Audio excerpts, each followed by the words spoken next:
sitwasyon ng isang tao hinggil sa isang bagay.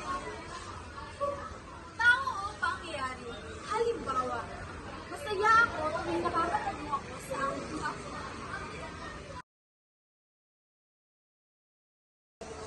Pagtatalakay, paniniwala at belief, mga prinsipyong pinanghawakan ng isang tao bilang totoo.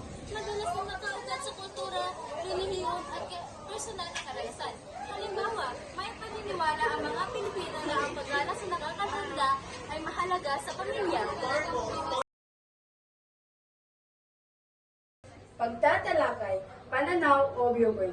Ang paraan ng pagtingin at pag-unawa ng isang tao sa isang sitwasyon. Halimbawa, naniwala ko na ang edukasyon ay susi sa pag-unlad ng lipunan.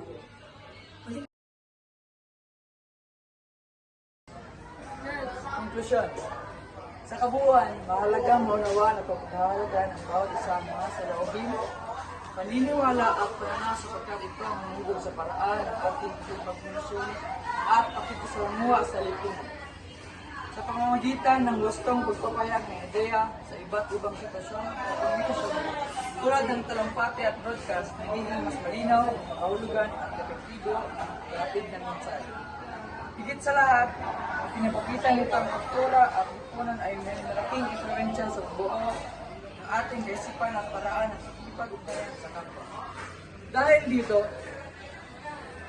mahalagang gamitin ang komunikasyon ng may paggalang, pag-unawa at pananagutan upang mapanatili ang mabuting ugnayan sa komunidad.